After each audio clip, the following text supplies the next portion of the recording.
I'm excited about this video, champions. Let's get it. What does the future look like for your child? Before they can even talk, many kids already have a bigger digital footprint than their parents did at 25. And the truth is, they didn't create it. This is You facts. did. 14-year-old Lillian asked facts. her mother not to post any photos of her without permission, but her mom, Kate, admits she just couldn't resist. Every ultrasound shared on Facebook, every birthday party uploaded to Instagram, every proud tweet about a funny thing they said. Each one feels harmless, just a way to share joy with friends and family. But when you zoom out, That's what they call digital DNA. what you're really doing is building a permanent, searchable, biometric dossier on your child. Parents are Biometric, making yeah. the choice for That the too. child. It's not their decision. Kids are human beings, and so when they're of age, I'm sure they would feel like it was an invasion of privacy that they didn't get to. Yeah, and that's also, there's also an argument about efficacy. That's a very unethical thing to do. Kids don't have a right to those type of things, if you know what I mean. Choose whether those photos were going up on a profile with their own name. Choice is one Yeah. aspect of it, but it's also about safety. You may be uploading information intended just for friends and family, but it turns out they're not the only ones watching. There's a murky marketplace of Right. data brokers who traffic in all kinds of sensitive information about children. According to the researchers of one study, some companies offer data on children as young as 2, and another That's crazy. data brokerage company they spoke to was perfectly willing to sell a list of 14 and 15-year-old girls for family planning. That is crazy. The advertising industry is wild. That's crazy, bro. Services. The stark reality is we live in a world where data never dies. Your child is being profiled before they even hit puberty. When you post photos of them, That's not even to mention the AI stuff that's going on, bro. Like, they can use your child's image and information for the most crazy shit that you can even think of, bro. online, you're training facial recognition algorithms to identify Look. them at every age and Crazy. stage.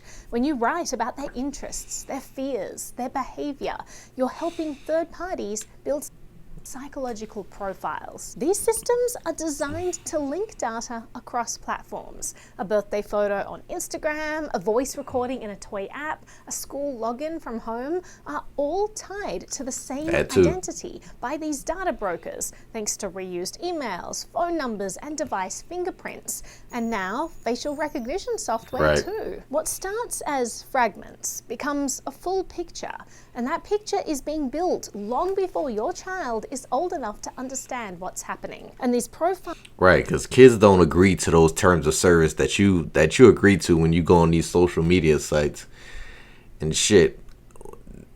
Kids are pretty much learning online now, so I mean their whole lives are pretty much on the computers now. So it's kind of crazy.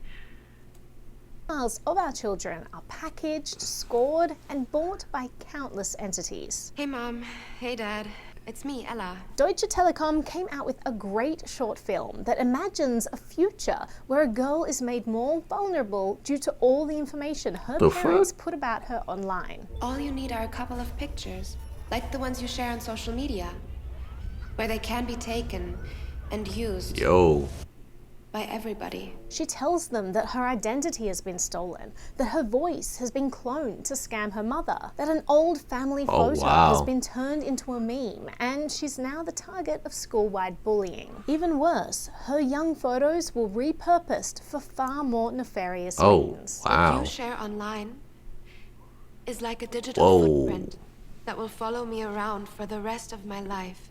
I know for you these pictures are just memories, but for others, they are data. This short film is haunting because it's plausible, and because we're not just imagining that future. We're Is this a uniquely American thing? Because I know people get their identity stolen pretty much around the world, but like, is that crime uniquely American? Because we have this problem with data brokers and people having our identity stolen in America a lot. Like and it's starting to happen like more and more, like as time goes by. Is that like an American thing? Not really sure. Building it. Kids are 51 That's times more crazy. likely to become victims of identity theft, and that number is projected to That's triple as more of their personal crazy. information is made public. They find out they become a victim of identity theft maybe when they're 18, going for a college scholarship or getting a car loan or something like that. It's not just the photos we post that put our children at risk, it's the devices we bring into their Right. lives. Many of the tools marketed to entertain kids or keep them safe are quietly making them more vulnerable. Let's look at the toys you give them. Some These are toys facts. will record and store your child's speech. The conversation between the child and the doll is directly sent to a company in Burlington, Massachusetts, who can practically do whatever they want with the recording. And companies don't These are necessarily facts. store this data securely. Back in 2015, VTech, a major manufacturer of internet-connected toys, was hacked. Over 6 million children's profiles were compromised, along with nearly 5 million parent accounts. The breach exposed home addresses, birthdays, chat logs between parents and kids, Damn. even voice recordings like this one. Flag of allegiance to the flag of the United States of America. Darknet Diaries did an Wow. expose on this incident. There were thousands of recordings like this. These are recordings of kids talking into their tablets. Yo, bro. Niggas like me are always skeptical, but actually having this shit being confirmed is wild. These companies and these corporations do photos, not give a too. There fuck. was a certain directory that had 190 Crazy gigabytes of work, data. bro. It contained over 100,000 pictures that children took with their tablets, watches, or laptops. This breach isn't an obscure edge case. These were mainstream kids' toys, marketed as safe, educational, and child-friendly. You should think hard about the toys that you're giving to your children. When you use the toy, you also accept terms. That's what I be that talking allow the about. These company terms to and use the agreements, recording kids. of the child. Kids don't agree to these terms and agreements, bro. These privacy policies. Kids don't agree to that bullshit, bro. These companies are devious, bro. For targeted advertising, it can share it with practically There it any is. third party they see fit, and they can change the terms at any time without notice to you. Now let's look at baby monitors. IoT devices are notoriously insecure. So I guess it's There not are just many an American cases thing. of baby monitors that have been hacked, leaking private footage of your child for others to see. Even the most secure devices are not end-to-end encrypted. At least we haven't found any that are, which means that the companies that build these products have access to the footage of your child too. Then, just last month, a mother who was using T-Mobile's child tracking app found that she could no longer see her child, but instead could see the name and location of a whole bunch of other Wow. children. The app, it turns out, had a bug, and every time she refreshed the app, she could see the name and location of a different child. What about data collection in schools? They store all kinds of sensitive what- information with almost Exactly. no transparency, and often with terribly lax security. Breaches of such data happen all the time. That's like I just said, bro. Kids are pretty much learning on the internet now, on computers. So they are inherently unsafe. They live on computers now. Crazy work. Time, putting students' privacy and safety at risk. On top of that, when kids get their first device, it's often an old hand-me-down, already bloated with surveillance software and It's app a fact. permissions. Think about that. You may be handing your child a device that's already wired for tracking before they've even opened it. But let's talk about the elephant in the room. Parental surveillance apps, hugely popular these days and marketed as a way to keep your child safe. They often allow parents to access photos, GPS data, and message history from your child's phone. But these apps can actually introduce even more risk because they don't just give you access to your child's private life. They give that access to the app company too. Right. None of these apps that we've seen are end-to-end encrypted. This means that every message your child sends, every photo they take, every location ping is accessible to faceless strangers. Do you trust every single person at this app company with your child's private life? And even if those at the company are trustworthy, how well do they secure user data?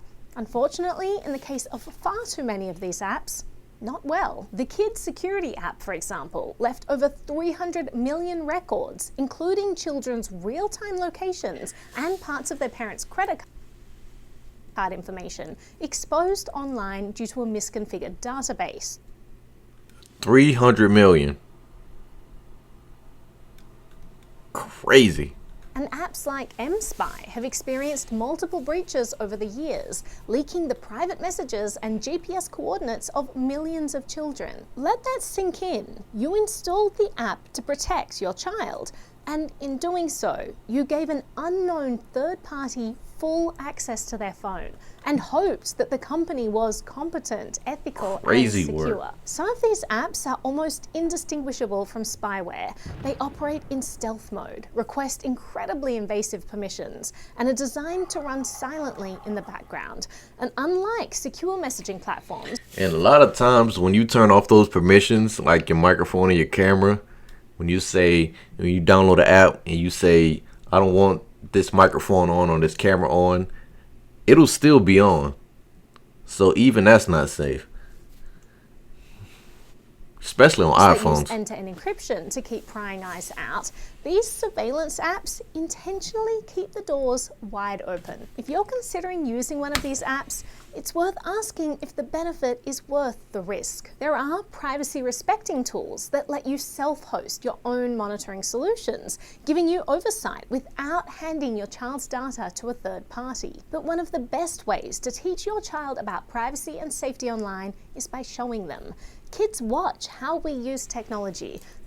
Kids don't give a fuck. That's how they learn. If they see that you trade their for the privacy most part for a few likes, they'll learn that that's normal.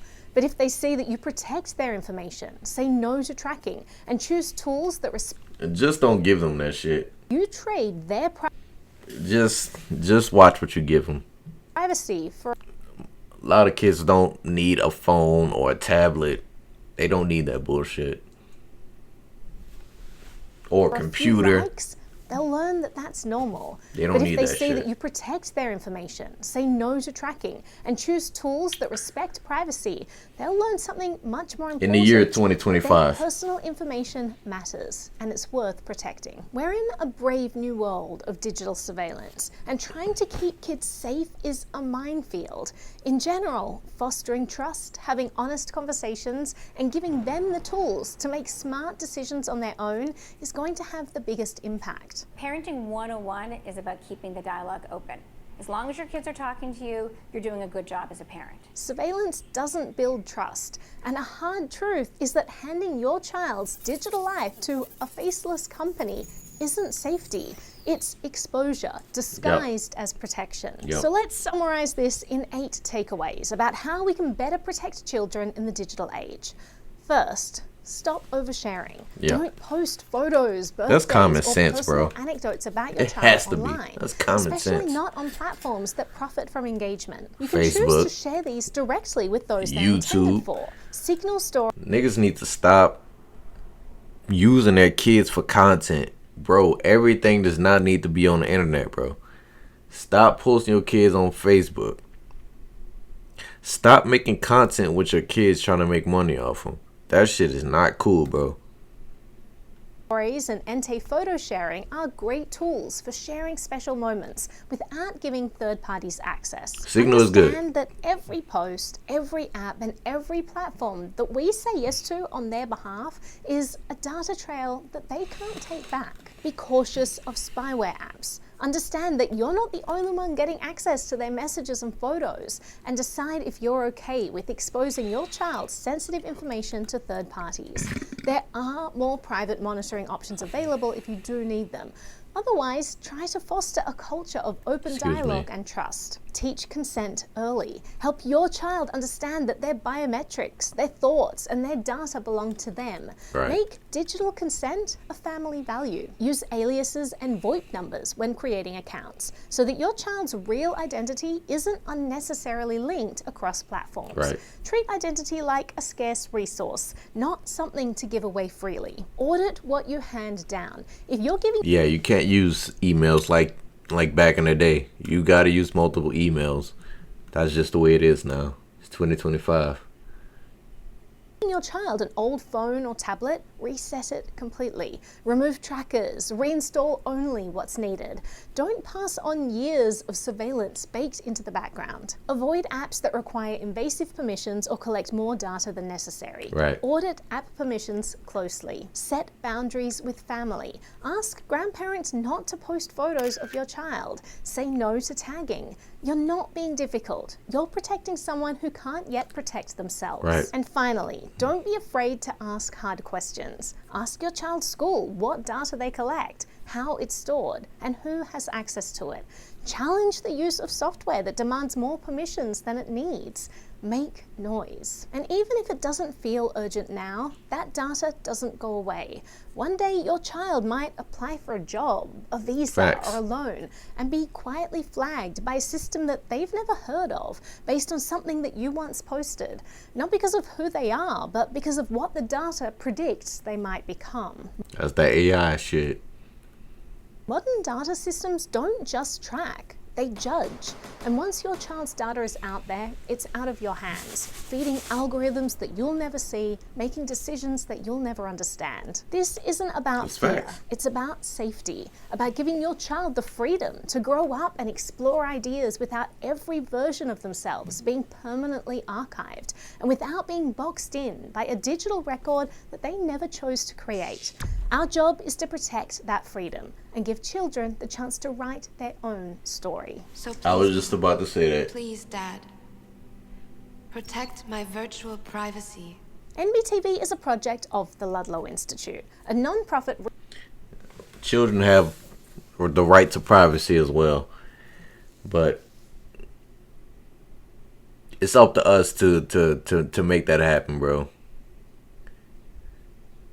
It's a crazy world that we gotta live in 2025, bro. We got the advent of AI and all these major companies just taking our privacy away, bro. We really living in a kind of dystopia. The world isn't the same what we grew up on. I'm talking about people, for me, people born or people born in the before 2000s. The world is not the same, bro. We gotta raise kids differently now. And the world is changing pretty much every day, so it's a crazy world we gotta live in, bro. But congrats if you made it this far.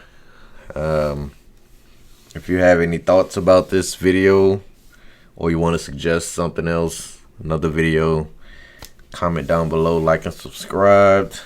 Trying to build a community somewhat, I guess. And also check out the links I got in the description. Join our Discord. And as always, thank you for watching, champions. Really appreciate it. I really, really, really appreciate it. And until next time, bye.